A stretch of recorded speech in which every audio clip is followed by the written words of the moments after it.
This is Eliza's Lifestyle, and welcome. I'm Eliza, and welcome back to my channel. Today, I will be preparing for you steamed cabbage. This steamed cabbage, I will prepare the way my sisters prepare it, and hopefully it will turn out well. I tried it a couple of times, and it was really good, so I'm going to try to do it again today. So what I have here is my chopped cabbage, a medium cabbage. I also have a yellow onion, red bell peppers, green bell peppers, orange and yellow.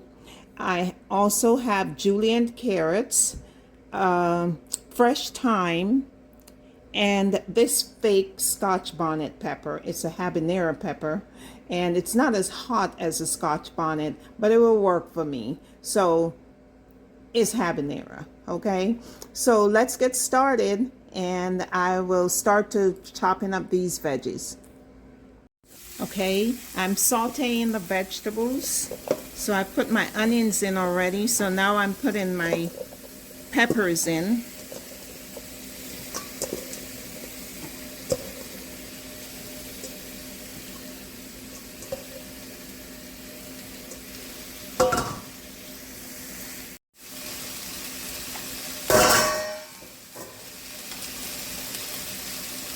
Adding my black pepper.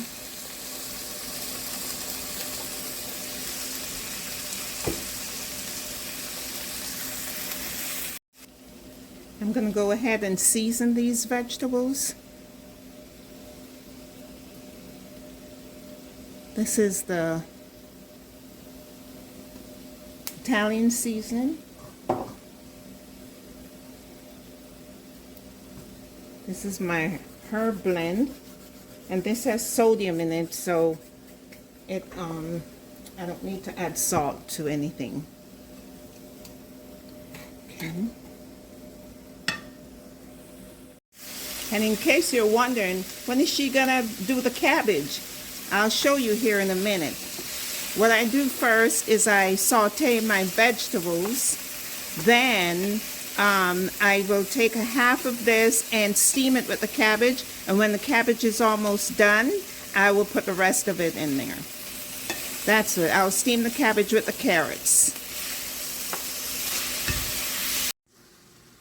As you can see, I put my cabbage in here, and I had the veggies at the bottom, so it will steam with the veggies. I'll stir it up, and once it's complete, once the cabbage is steamed, then I'll put the remainder of the veggies on top and blend it in.